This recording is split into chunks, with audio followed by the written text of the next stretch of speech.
تو Pakistan Peoples party کا جو آپ اقوام متحدہ میں جب بھٹو صاحب وزیر خارجہ تھے، آپ تب کا ان کی ڈیبیٹس دیکھ لیں اور موجودہ دور میں دیکھ لیں، ہم یہ چاہتے ہیں کشمیر ایشو کے اوپر تمام سیاسی جماعتیں، کوئی بھی مطلب پاکستانی ہو خواہ وہ کسی، وہ کوئی بھی یہ نہیں سمجھتا کہ ہم کوئی الگ ہیں، وہ سب چاہتے ہیں کہ کشمیر آزاد ہو۔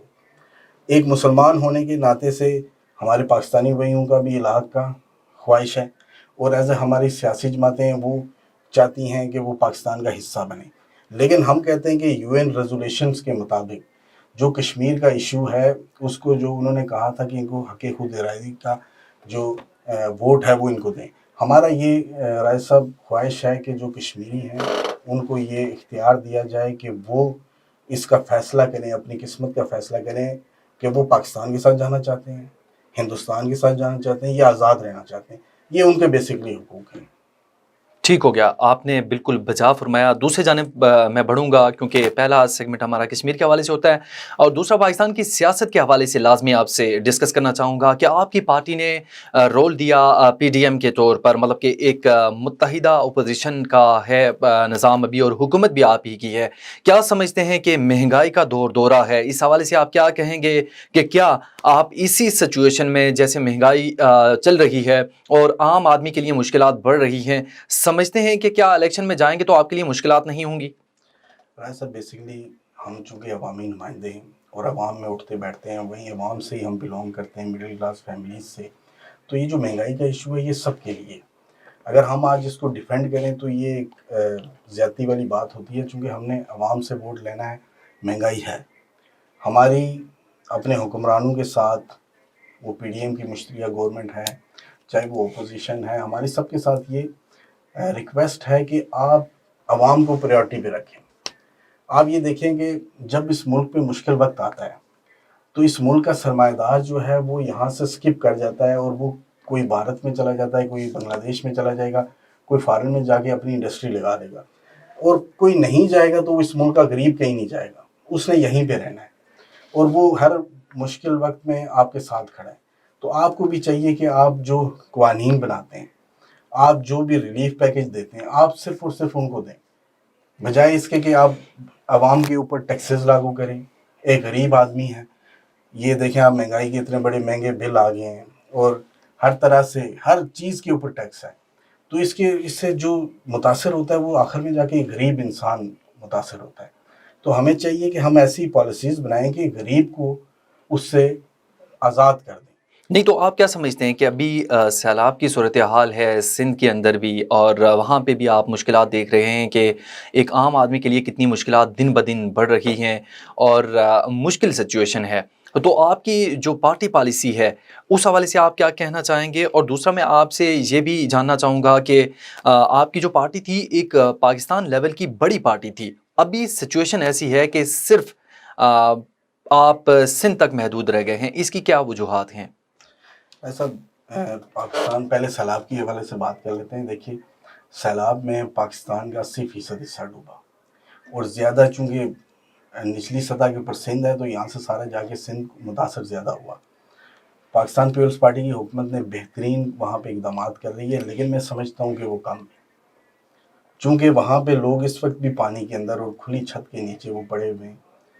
تو جو اقدامات جو ہمارے بلاول بھٹو زرداری صاحب، جس طرح انہوں نے کیس ڈیفینڈ کیا ہے، پہلی بار ایک ایسا وزیر خارجہ جس نے جا کے کہا ہے کہ ہمیں بیرونی دنیا سے امداد نہیں، انصاف چاہیے، چونکہ یہ جو سرمایہ دار کنٹریز ہیں ہماری رائٹ لیفٹ میں، ان کی بدولت یہ سارے معاملات، ماحول میں ڈسٹربنس آئی اور یہ سیلاب جیسی صورت حال پیش آئی۔ تو اس سے بچنے کے لیے سب سے بہترین اقدام انہوں نے کہا ہمیں انصاف دیا جائے، ہمارے ساتھ انصاف کیا جائے، یہ سب سے بہترین بات ہے، بجائے اس کے کہ آپ جا کے لوگوں سے منت کریں کہ آپ ہمیں کچھ بھیک دے دیں۔ ہم کب تک بھیک پہ جئیں گے؟ ہمارا ہم یہ کہتے ہیں کہ اس پاکستان کو خود مختار بنائیں، اس کو اپنے پیروں پہ کھڑا کریں۔ پوری دنیا چینج ہو رہی ہے، لیکن ہم آج بھی وہیں پہ رہتے ہیں۔ زرداری صاحب نے 2008 سے 13 تک امریکہ صاحب وہ یہی کہتے تھے کہ ہمیں ایڈ نہیں چاہیے، ہمیں ٹریڈ چاہیے، اس پالیسی کو کنٹینیو نہیں کیا گیا۔ اگر وہ کرتے تو آج بیرونی دنیا کے ساتھ ہمارے روابط مضبوط ہوتے، اور بیسکلی یہ سارا ایک چینل چل کے آپ کو نیچے نچلی سطح کے اوپر یہ سارے معاملات آتے. آپ ایک کسان فصل اگاتا ہے, اس کی چاول ہے, گندم ہے, آٹا ہے, کوئی فروٹس ہیں, وہ یہاں سے اٹھیں گے اور باہر جب دنیا میں جائیں گے تو اس کا ڈیفینیٹلی اس کو بھی سہولت ملے گی. یہ ہم چاہتے ہیں کہ اس کا ایسا سرکل بنایا جائے, اس ملک کے اندر ایسے چیزیں بنائی جائیں. جیسے سی پیک کا ایک بڑا اچھا منصوبہ تھا جس سے آپ کا بلوچستان, کے پی کے, اس نے فیسلیٹ ہونا تھا, وہ وہاں سے روٹس بننے تھے اور پوری دنیا اس سے کنیکٹ ہونی تھی. وہ آپ دیکھ لیں کہ ان وجوہات کی وجہ سے وہ کھٹائی میں وہ معاملہ پڑا ہوا ہے. ایران گیس پائپ لائن اگر وہ کنٹینیو ہوتی تو آج ہماری انڈسٹری تمام گیس کے اوپر ہوتی. ایک تو پاکستان میں آج دیکھیں ابھی سردیاں آئی نہیں اور گیس کی شارٹیج ہوگی. ہم سمجھتے ہیں کہ یہ جو انٹرنیشنل پروجیکٹس جو ہمارے بھرے ہیں ان کو سیاست کی نظر نہیں ہونا چاہیے. یہ ملکی مفاد کے پروجیکٹ ہیں, اس کو چلنا چاہیے تاکہ اس سے تمام تر طبقہ مستفید ہو سکے. دوسری جانب آپ سے میں نے کوشچن کیا ہے کہ پارٹی کے حوالے سے کہ آپ کی پارٹی ایک سندھ کی پارٹی ہو کر رہ گئی ہے, اس کی کیا وجوہات ہیں, آپ کیا سمجھتے ہیں؟ دیکھیے, پاکستان پیپلز پارٹی واحد جماعت ہے جو ایک نظریے کے اوپر اس کا وجود آیا. اس سے پہلے مسلم لیگ 1906 میں بنی تو اس کا ایک نعرہ تھا کہ مسلم ہے تو مسلم لیگ میں آ, کوئی نظریہ نہیں تھا. پاکستان پیپلز پارٹی کا وجود ایک نظریے پہ آیا اور فقط 2-2.5 سال کے اندر, چونکہ اس نے ایک غریب نچلے طبقے کی بات کی. آپ دیکھیں 60 اور 70 کی سیاست دیکھیں, جب بھٹو صاحب نے ڈرائنگ روم سے اٹھا کے عوام میں پوری سیاست لے کے آئے اور غریب انسانوں کو, کسانوں کو اٹھا کے, موچیوں کو, چھوٹے لیول کے کھوکے والوں کو اٹھا کے انہوں نے اسمبلیوں میں پہنچا دیا. یہی اصل بات تھی. وہ دیکھیے, وہ جو 4.5 سال میں بھٹو صاحب کے دور میں کام ہوئے, آج پاکستان وہی انہی کاموں پہ سروائیو کر رہا ہے. اور پھر دیکھیے کہ ایک بدترین ماشاء اللہ 11 سال کا, جس کا صرف ایک ہی موٹو تھا پیپلز پارٹی کو ختم کرنا. انہوں نے ایم کیو ایم بنائی, دہشت گرد تنظیمیں بنائی, کیا کیا بنا کے اس ملک کو کھوکھلا کیا. پھر اس کے بعد محترمہ آئی, ایک عورت. آپ یہ دیکھیں کہ 80 کی دہائی میں آج ایک عورت جب 10 مردوں میں بات کرتی ہے تو اس کے ہماری کیا ذہنیت ہوتی ہے اس کے لیے. اس عورت نے 80 کی دہائی میں پولیٹکس سٹارٹ کی, آئی عوام کی محبت میں, عوام کی اس کے اوپر اس نے جیلیں کاٹی, کیا کیا تشدد اس کے اوپر نہیں کیے گئے. آپ کی گورنمنٹ ایک دفعہ آئی تو 1.5 سال میں آپ کو فارغ کر دیا گیا. اس کے باوجود اس نے دنیا کی سب سے بہترین ٹیکنالوجی میزائل کی یہاں اس ملک میں لائی. خواتین کے حقوق کے لیے اس نے بے تحاشا کام کیا. ہر طرف سے پاکستان پیپلز پارٹی کو تو ایک نظریہ جو تھا اس کو دبانے کے لیے ایک ایسی قوت نے کام کیا, اب کے سامنے ہی ہے. اور آخر میں جب محترموں کو شہید کیا گیا, وہ پاکستان کا اور پاکستان پیپلز پارٹی کا بلیک ڈے تھا. اس کے بعد آپ دیکھ لیں, ایک شخص کو لایا گیا, اس کو لانچ کیا گیا, محترمہ کی شہادت کا سب سے بڑا فائدہ اسی کو دیا گیا. آج پیپلز پارٹی مخدوش ضرور ہوئی ہے, لیکن آپ آج بھی پاکستان کے کسی کونے میں چل جائیں, آپ کو پاکستان پیپلز پارٹی کا کارکن ملے گا. جی, پاکستان پیپلز پارٹی ختم نہیں ہو سکتی. ایگزیکٹلی, ٹھیک ہے. آپ کا نظریہ یہ کبھی ختم نہیں ہو سکتا. یہ کسی ٹائم بھی ابھر کے سامنے آ جائے گا اور وہی پاکستان کی فتح ہوگی. ناظرین, آپ کو بتائیں کہ سردار مصطفیٰ صاحب جو کہ صدر ہیں پی پی یو سی ہمک ماڈل ٹاؤن کے, ان سے اس حوالے سے بھی جانیں گے کہ آپ اسلام آباد میں بہت ایکٹیو ہیں اور اسلام آباد کے مسائل کے حوالے سے بھی آپ سے جاننا چاہوں گا, اور آپ کی یو سی کے حوالے سے جو ہمک ہے کیا مسائل ہیں, کیا سمجھتے ہیں کہ اس سے پہلے جو پی ٹی آئی کی حکومت رہی تو کیا انہوں نے ان مسائل پر قابو پایا ہے یا نہیں؟ اگر نہیں پایا تو آپ کے پاس کیا لائے عمل ہے کہ آپ کیسے ان مسائل کو حل کر سکتے ہیں؟ دیکھیے, پاکستان دنیا کی 7ویں ایٹمک اسٹیٹ ہے اور اسلامی ممالک کی پہلی, اور ہم اس کے فیڈرل کیپٹل میں بیٹھے ہوئے ہیں. آپ بھی یہیں پہ رہتے ہیں, میں بھی رہتا ہوں. یہ گولرا سے لے کے رواد تک اس کا ٹوٹل ڈایا میٹر ہے. اس اسلام آباد میں مجھے آپ صرف یہ بتا دیں کہ کوئی ایک ایسی بات بتا دیں کہ جس سے آپ یہ فخر کر سکیں کہ ہم فیڈرل کیپٹل میں بیٹھے. ہماری آج تک بنیادی ضرورتیں ہی پوری نہیں ہوئی. ہم باقی صوبوں کو تو بعد میں روئیں گے, ہم فیڈرل میں بیٹھے ہوئے. ہمیں آج بھی یہاں پہ ہماری کتنے دیہات ہیں جن میں سوئی گیس کی سہولت نہیں ہے. پینے کا صاف پانی 60% اسلام آباد کے پاس نہیں ہے. ہمارے بے تحاشا ایسے مسائل ہیں کہ جن کو آپ دیکھیں کہ ہمارے پاس 2 ہسپتال ہیں. طب کے معاملے پہ یاد ہے, 2 ہمارے پاس ٹوٹل ہاسپٹلس ہیں, ایک کمپلیکس اور ایک پولی کلینک. اگر رات میں کسی شخص کو ایکسیڈنٹ ہوتا ہے یا گولی لگتی ہے تو وہ اس کو 28 کلومیٹر دور ٹریول کر کے یہاں کمپلیکس لایا جاتا ہے. اور یہاں پہ فیسلٹیز میں پچھلے دنوں کمپلیکس کیا تو وہاں کی MRI مشین خراب پڑی ہے اور گزشتہ 2 سالوں سے وہ خراب ہے، اور وہی ٹیسٹ جو باہر آپ کو 32 ہزار روپے میں وہ ٹیسٹ ہو رہے ہیں. تو غریب کے ساتھ یہ بہت بڑا ظلم میں سمجھتا ہوں. ہمیں یہاں پہ رہتے ہوئے دیکھیے سرکاری سکولز کی کوئی حالت نہیں ہے. 2008-9 میں جب ویکینسیز اوپن ہوئی تھی تو فیڈرل کیپٹل میں اس ٹائم پہ 35,000 ویکینسیز ہمیں ضرورت تھی، 35,000 سٹاف کی 2008 میں. تو وہ chief justice of Pakistan Iftikhar Chaudhry صاحب نے اس ٹائم اس پہ سوموٹو لے کے وہ روک لیا. وہ کام آج تک رکا ہوا ہے. شاید اسی وجہ سے اسلام آباد کے جتنے سکولز ہیں اربن ایریاز کے، رورل ایریاز کے، وہاں پہ سٹاف ہی نہیں ہے. اس وجہ سے لوگ پرائیویٹ سکول یکدم سے اوپر آ گئے، اور وہاں پہ فیسز اس قدر ہیں اور تعلیم کا کوئی معیار نہیں ہے. آج جو ہماری نوجوان نسل ہے، میں یہ سمجھتا ہوں کہ وہ جو اقبال نے کہا تھا کہ مجھے ان نوجوان سے بہت امیدیں ہیں، وہ نوجوان نہیں ہیں. ہماری یوتھ کو کوئی شعور نہیں ہے. دوسری بات، آپ کے پورے اسلام آباد میں سیوریج کے مسائل ہیں، پینے کا صاف پانی نہیں ہے. آپ اگر CDA کے اس میں نقشہ دیکھتے ہیں، جب 1967 میں پلاننگ ہوئی تھی تو اسلام آباد دنیا کا خوبصورت اسٹیٹ اس کو ایسی پلاننگ میں کیا گیا تھا، لیکن وہ ہمارے اداروں کی ملی بھگت سے کرپشن کی نظر ہو گیا. لینڈ جتنا بھی تھا ہمارا وہ سارا قبضے میں چلا گیا. سوسائٹیز بن گئی، ان سوسائٹیز کا CDA کو ڈائریکٹ فائدہ ہوتا ہے. وہ اس نے بغیر کسی یوٹیلیٹیز کو دیکھنے کے بجائے وہ اس نے لائسنس پہ لائسنس دیے. آج آپ شہر کے اندر جب بھی یہاں سے باہر نکلتے ہیں، آپ ذرا ٹریفک کا حجم دیکھ لیں. صبح سویرے اٹھ کے ایک شخص جاب پہ آتا ہے، اسکول میں آتا ہے، کالج میں آتا ہے یا کسی ہاسپٹل میں، وہ 1.5 سے 2 گھنٹے ٹریفک میں فرسٹریٹ ہو کے جب وہ ادارے میں پہنچے وہ کیا کام کرے گا؟ سر جی، سردار مصطفیٰ صاحب، آپ سے اس حوالے سے جانوں گا کہ ہمک جو آپ کی یوسی ہے، اس حوالے سے یہ جو مسائل سارے آپ بیان کر رہے ہیں بالکل وجہ آپ کہہ رہے ہیں، لیکن مجھے یہ بتائیں کہ ان مسائل کو آپ حل کیسے کریں گے؟ آپ کے پاس کیا لائے عمل ہے؟ کوئی دیکھیے اس میں کوئی اتنا بڑا ایشو نہیں ہے. آج اسلام آباد وہ واحد فیڈرل کیپٹل ہے جس کی کوئی بائی پاس روڈ نہیں ہے. آج آپ 2 بائی پاس روڈیں بنا لیں، یہ سارا ٹریفک جو ختم ہو جاتا ہے. آج آپ سوسائٹیز جن کو CDA NOCs دیتے ہیں اور جن شرائط پہ دیتی ہے وہ ساری امپلیمنٹ کروا لیں. ہر سوسائٹی کے اندر ایک ہاسپٹل ہو جائے، ہر سوسائٹی کے اندر، جو کہ سوسائٹی والے پلاٹ رکھتے ہیں، بعد میں ملی بھگت کے تھرو ان کو پرائیویٹ اداروں میں بیچ دیتے ہیں، ایگزیکٹلی ٹھیک کہہ اور رہے وہ ہیں.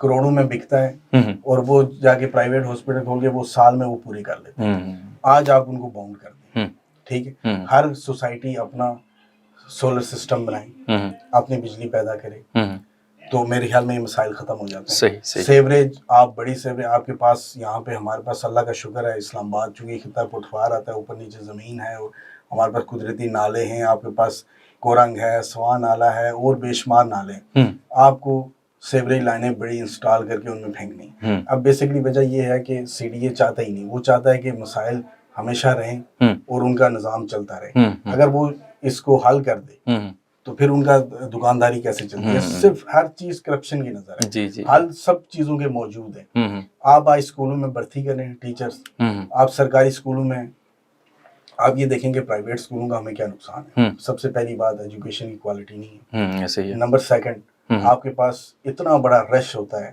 چونکہ ہر بچہ اپنی گاڑی میں آئے گا، ٹھیک ہے، اس کی وجہ سے روڈس آپ کی بالکل بلاک ہیں. نمبر 3 آپ کے پاس دیکھیے جب یہی چیزیں آپ اپنا دے دیتے ہیں، مین روڈز کے اوپر بنے ہوئے سارے کے سارے، وہاں کے اوپر ٹریفک کا جو اتنا بڑا جو ٹریفک جیم ہوتی ہے اس کی بھی سب سے بڑی وجہ یہی ہے. اور شام کے ٹائم ان کو ٹیوشن سینٹر الگ سے لگاتے ہیں. یہی فیسلٹیز آپ گورنمنٹ اسکول میں، اسکول بسز ہوں گی تو آپ کے پاس ٹریفک کا ایشو بھی ختم ہو گیا. اور تمام اسکول مین روڈ کے اوپر نہیں ہے، سب اندر ہیں. جی تو یہ ہم ان مسائل سے ہمیں چھٹکارا مل جائے گا. گڈ، ٹھیک ہے.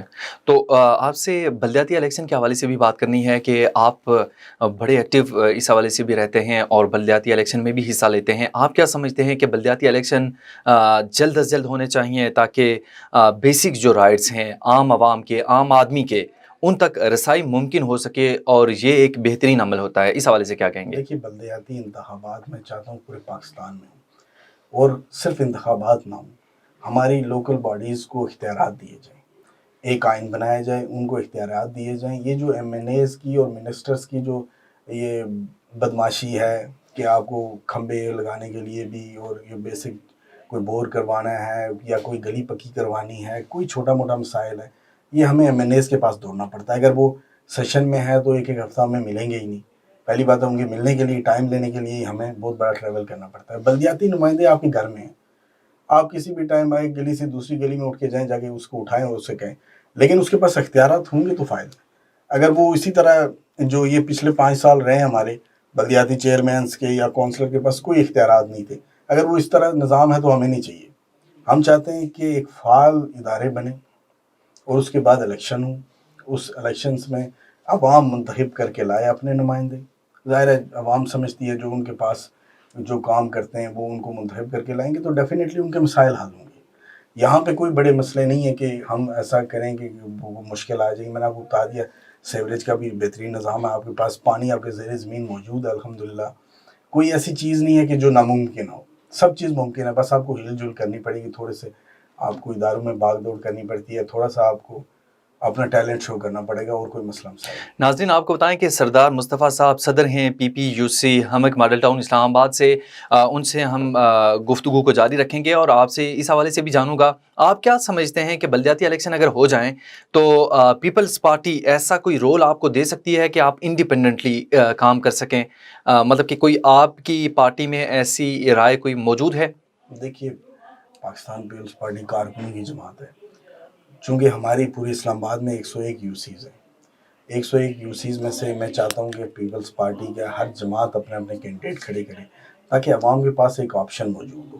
اگر آپ نے 1-2 جماعتوں نہیں الیکشن لڑنا ہے تو پھر وہ نہ ہوں تو تب بھی بہتر ہے. ہر جماعت اپنا کینڈیڈیٹ کھڑا کرے, چاہے اس کو ووٹ ملے نہ ملے یہ عوام پہ چھوڑ دیں. تو وہ جب کینڈیڈیٹس اپنا جیت کے آگے آتے ہیں تو اس کے بعد وہ پارٹیز ہیں وہ ان کو بھی دیکھنا پڑے گا. اب ایک پارٹی ہے وہ اپنے کارکنوں کو نوازتی ہے تو کارکن بھی اس کے لیے پوری زندگی لڑتا ہے. پاکستان پیپلز پارٹی واحد جماعت ہے جس کے کارکنوں نے پھانسیاں بھی وہ چڑھے, کوڑے بھی انہوں نے کھائے, خود سوزیاں بھی کی. کس وجہ سے کی کہ ان کو لیڈرشپ کی طرف سے ایک محبت ملتی تھی, ایک پیار ملتا تھا, اور ہماری واحد لیڈرشپ ہے جو خود اپنی قربانی دے گئی. اس وجہ سے میں سمجھتا ہوں کہ پاکستان پیپلز پارٹی کے اپنے کارکنوں کے لیے در کبھی بھی بند نہیں ہوتے. پہلے ہم انشاءاللہ اپنے الیکشن لڑیں گے, جیتے ہارے یہ اللہ تعالیٰ نے عزت نوازی ہے, اس کے بعد پارٹی پالیسی انشاءاللہ بہترین رہے گی. سردار صاحب آپ آزاد کشمیر سے تعلق رکھتے ہیں, آپ سے اس حوالے سے بھی جانوں گا کہ کیا آپ آزاد کشمیر کی سیاست میں انٹرسٹڈ ہیں؟ اگر آپ کو وہاں سے کوئی آفر ہوتی ہے وہاں سے اگر الیکشن لڑنے کی اپنے حلقہ احباب سے, تو کیا آپ وہاں بھی جانا پسند کریں گے؟ دیکھیے چونکہ میرا یہاں پہ 30 سال مجھے ہو گئے تو ہم رہتے بھی یہیں پہ ہیں صبح شام. میں یہ سمجھتا ہوں کہ مجھے اپنے حلقے میں پذیرائی بڑی الحمدللہ ہے. انہوں نے مجھے رابطہ بھی کیا تھا بھی بلدیاتی الیکشن کے حوالے سے, لیکن میں نے ان کو بولا میں وہاں پہ رہتا نہیں ہوں. یہ ناانصافی ہے کہ میں صرف اپنی لالچ کی اس کے عوض وہاں چلا جاؤں اور وہاں میں 1 ہفتہ رہوں اور واپس اسلام آباد آ جاؤں. میں یہاں رہتا ہوں, یہیں جینا مرنا ہے میرا, یہیں پہ اپنے لوگوں میں بیٹھتے اٹھتے ہیں, یہیں ان کی خوشی غم میں شامل ہوتے ہیں, تو میرا حق بنتا ہے یہیں سے الیکشن لڑنا. ٹھیک ہو گیا, بالکل ٹھیک ہے. یہ آپ نے بالکل بجا فرمایا کہ وہاں پہ بھی جو لوگ ہیں وہ اپنے رائٹس کو استعمال ڈیفینیٹلی وہ اگر وہاں پہ رہتے ہیں تو ان کو آپ اتنا وہ دے رہے ہیں کہ وہ وہاں سے الیکشن لڑیں, تو یہ بہت اچھی بات ہے. آپ سے جو ابھی موجودہ صورتحال ہے, اسلام آباد میں دھرنا کرنے جا رہی ہے پی ٹی آئی, اور پی ٹی آئی نے اس سے پہلے بھی دھرنے کیے ہیں. جب آپ کو وہ حکومت میں تھے اس وقت آپ بھی دھرنے کرتے تھے, مینز پیپلز پارٹی اور پی ایم ایل این بھی, اور آپ کہہ سکتے ہیں کہ مولانا فضل الرحمان کی جماعت نے بھی دھرنے کیے. آپ کیا سمجھتے ہیں کہ اتنی انڈیپینڈنس ہونی چاہیے, آزادی اظہار رائے, اور انہیں دھرنا کرنے دیا جانا چاہیے یا نہیں؟ پاکستانی تحریک انصاف کے حوالے سے جو سوال آپ نے کیا ہے نا, تو آپ کو بھی پتہ ہے, آج ہمیں بھی سب کو بھی یہ لیکس وغیرہ بھی ہو رہی ہیں, بہت سارے مسائل ہیں کہ 2014-15 میں جب انہوں نے دھرنا دیا تو ان کے ساتھ کون سی قوتیں تھیں, آج وہ ساتھ چھوڑ گئی. آج ان کے لیے وہ پلیٹ فارم نہیں رہا, نہیں تو وہ ابھی تک دھرنا دے چکے ہوتے. جس طرح عمران خان صاحب اقتدار کی کرسی پہ بیٹھنا چاہ رہے ہیں, جتنی جلدی وہ جو کوششیں کر رہے ہیں, تو وہ کب کا دھرنا دے چکے ہوتے. رہی بات پاکستان پیپلز پارٹی کی دھرنے کی, پاکستان پیپلز پارٹی نے کوئی دھرنا نہیں دیا, لانگ مارچ کیا تھا جو ایک لیگل رائٹ ہے. دیکھیے ہم چاہتے ہیں کہ کوئی انتشار کی سیاست نہ ہو اور عوام کو نقصان نہ ہو. آج جب آپ کا 80% ملک ڈوبا ہوا ہے، آپ مجھے یہ بتائیں کون سا محب وطن سیاستدان ہے جو ان حالات میں وہ تھریٹس دے رہا ہے اداروں کو بھی، اور یہاں کی اس کو کوئی عوام سے ہمدردی نہیں. عوام سے ہمدردی ہو تو مجھے آپ ایک دن بتا دیں ان کا سیلاب میں کوئی ایک دن انہیں جا کے وہاں گزارا، وہاں پہ کیمپ لگا کے وہ وہاں پہ لیٹے ہوں، کوئی ایک بھی نہیں ہے. ان کے اپنے کے پی کے گورنمنٹ ڈیفالٹ کر رہی تھی اور فیڈرل گورنمنٹ نے ان کو فنڈ دے کے بچایا. تو یہ مجھے بتائیں کہ جو ایک آپ کہہ رہے ہیں نون لیگ کا، پیپلز پارٹی کا، یہ وہ جماعتیں ہیں نا جو اب سمجھ چکی ہیں. پاکستان پیپلز پارٹی دیکھیے آپ، وکی لیکس آئی، پنڈورا لیکس آئی، پناما لیکس آئی، اور کتنے رپورٹیں آئیں. کسی ایک میں مجھے آپ پاکستان پیپلز پارٹی کا کردار بتا دیں. آصف علی زرداری صاحب کے حوالے سے کوئی کرپشن کی رپورٹ آئی ہو. یہ ابھی جو آڈیو لیکس ہو رہی ہیں سب کی ہیں لیکن پاکستان پیپلز پارٹی کی نہیں. تو آپ کیا سمجھتے ہیں؟ پیپلز پارٹی نے ہمیشہ مفاہمت کی سیاست کی، اس ملک کی بہتری کی سیاست کی، اس ملک کے ادارے بنا ڈالے. آج آپ جو بھی ادارہ دیکھیں اس کی بیک سائڈ پہ صرف ایک نام ہوگا پاکستان پیپلز پارٹی. سردار مصطفیٰ صاحب، ٹائم کی قلت کی وجہ سے آپ سے ایک اور سوال اس حوالے سے بھی پوچھوں گا کہ آپ نے جو سابق وزیر اعظم عمران خان کو ایک تحریک عدم اعتماد کے ذریعے ہٹایا، آپ کیا سمجھتے ہیں کہ اس کے بعد ان کی مقبولیت میں اضافہ ہوا؟ یہ آپ کی غلطی تھی یا آپ نے یہ درست فیصلہ کیا؟ دیکھیے اس وقت کی کچھ ایسے ڈیسیجنس ہوتے ہیں جن کا جو آؤٹ پٹ ہوتی ہے وہ آپ کو 10 سال بعد، 15 سال بعد پتہ چلتی ہے. وہ کیا ایسی وجہ تھی کہ جب آپ کو لانے والے آپ سے تنگ ہو گئے؟ کوئی تو وجہ ہوئی ہوگی جنہوں نے اتنے پیار سے، اتنے لاڈ سے، اتنی آزادی دے کے ایک شخص کو اٹھا کے اتنے ارمانوں سے اقتدار میں لائے. اور آپ یہ دیکھیں کہ سٹارٹنگ گورنمنٹ میں D G I S P R briefing دیا کرتے تھے پی ٹی آئی کی گورنمنٹ کے حوالے سے. اور یہ جو آپ آج آزادی رائے اظہار کی بات کر رہے ہیں تو یہ سب سے بڑی جو قوانین، دشمن شکن قوانین آئے وہ پی ٹی آئی کے دور میں ہی آئے. آپ کو میڈیا کو بلیک آؤٹ کیا گیا، کتنے مسائل آپ کے لیے کھڑے کیے گئے. اور آپ کو یاد ہوگا جنرل غفور صاحب کی وہ پریس کانفرنس جس میں انہوں نے کہا تھا کہ آپ 6 مہینے آپ ان کے لیے ان کا خیال کریں، نرم رویہ رکھیں ان کے لیے. تو اتنے سب کچھ ہونے کے باوجود وہ کیا ایسی وجہ ہوئی کہ وہی آپ سے ناراض ہوئے اور اس شدت سے ہوئے کہ انہوں نے آپ کو نکالنا اس اتنی جلدی میں سمجھا. اور وہاں پہ ملک دیکھیے آپ کے کس لیول کے اوپر تھا. جو ہی آپ کی گورنمنٹ چینج ہوئی، new team I, Bilawal Bhutto Zardari صاحب وزیر خارجہ بنے، انہوں نے انٹرنیشنل دورے کیے اور پوری دنیا کو دکھایا. آپ دیکھیں کہ جہاں پہ آپ کا امریکن پریزیڈنٹ آپ کی فون کال نہیں اٹھاتا تھا، آپ کو ملنا پسند نہیں کرتا تھا، وہاں پہ آج انہوں نے سب دروازے کھول لیے. آپ گرے لسٹ سے بھی فارغ ہو گئے. اب آپ کے لیے بہترین آج اجلاسوں میں آپ دیکھیں پاکستان کی تعریف ہو رہی ہے، ہر طرف سے ہر دوست ممالک بھی اٹھ کے آ گئے. وہ کہتے ہیں اب یہ جو قیادت آئی ہے ہمیں اس پہ اعتماد ہے. تو اس میں کوئی تو وجہ ہوگی. باقی بات آپ یہ کہہ رہے ہیں کہ جو ایک نظریہ، یا جو ایک نظریہ تو نہیں کہہ سکتے آپ اس کو، ایک انہوں نے ایبسلیوٹلی ناٹ کا ایک سلوگن دیا، وہ بھی آج غلط ثابت ہو رہے ہیں. آپ کی جو لیکس آ رہی ہیں ان میں آپ کو صاف واضح خان صاحب کی آواز میں ہی پتہ چل رہا ہے کہ انہوں نے کہا کہ ہم نے عوام کو بیوقوف بنانا ہے. وہ بیوقوف کتنی دیر بنائیں گے یہ اب ہم نے دیکھنا ہے. اور یہ وہی لوگ ان کے ساتھ ہیں جو ان کے ساتھ پہلے تھے، انہی کو انہوں نے بیوقوف بنایا. وہ پہلے بھی بیوقوف بنے ہیں 22 سال کی جدوجہد پہ، اور اب بھی انہوں نے ایبسلیوٹ ناٹ پہ ان کو بیوقوف بنا لیا. تو یہ انہوں نے سوچنا ہے، ہم نے نہیں سوچنا. سردار صاحب، آپ سے آخری کوسچن کروں گا کہ آپ ایز اے صدر یو سی ہمک ماڈل ٹاؤن اسلام آباد سے اپنی عوام کے لیے، اور ایز اے بلدیاتی نمائندہ بھی ڈیفینیٹلی آپ نے الیکشن میں شرکت کرنا ہوتی ہے اور حصہ لیتے ہیں بڑے براڈ لیول پر، اور پارٹی جو پالیسیز ہیں اور پارٹی کا جو نظریہ ہے اس کو لے کر آپ آگے بڑھتے ہیں، تو آپ عوام کے لیے کیا پیغام دیں گے اس معاشی بحران کے اندر، اس مہنگائی کے دور کے اندر؟ آپ کا پیغام عوام کے لیے کیا ہوگا؟ دیکھیے ہم اپنی عوام کے ساتھ ہیں، کوئی بھی مشکل ہوتی ہے ہم سارے انہی کے ساتھ صبح شام. ہمارے ایریاز میں ماڈل ٹاؤن ہمک چونکہ وہ اینڈ کارنر ہے، سی ڈی اے اس کو اپنا ایریا سمجھتا نہیں. سی ڈی اے اسلام آباد کو فیصل مسجد سے فیض آباد تک سمجھتا ہے. جو ہمارا ایریا ہے وہ بالکل ایک سائڈ کارنر ہے، لیکن اس کے باوجود ہم بھاگ دوڑ کر کے اپنے مسائل کے حل کے لیے کوشش میں لگے ہوئے ہیں.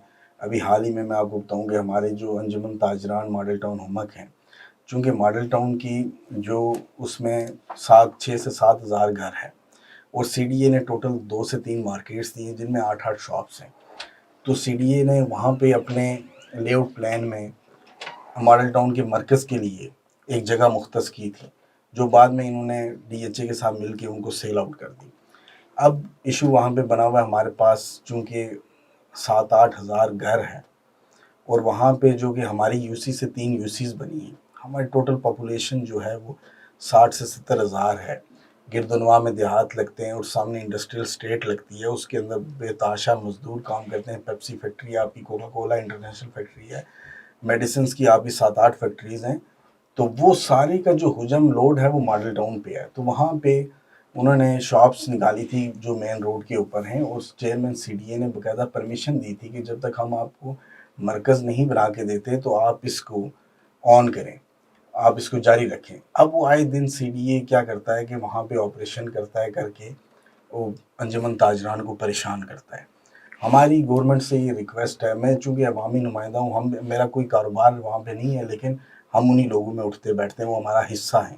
ہم چاہتے ہیں کہ ان کو انصاف دیا جائے، یا تو ہمیں مرکز بنا کے دیں یا کوئی اس کا کوئی اور حل نکالا جائے جس کی وجہ سے تاجران پریشان نہ ہوں. ایک طرف آپ دیکھیں مہنگائی ہے، بے روزگاری ہے، اور اس کے اوپر جا کے یہ آپریشن کر کے ان کو تنگ کرتے ہیں. تو اس کا کوئی لائے عمل ہونا چاہیے. سردار مصطفیٰ صاحب، آپ کے قیمتی ٹائم کا انتہائی میں مشکور ہوں. آپ کا بہت بہت شکریہ، آپ ہمارے پروگرام میں آئے.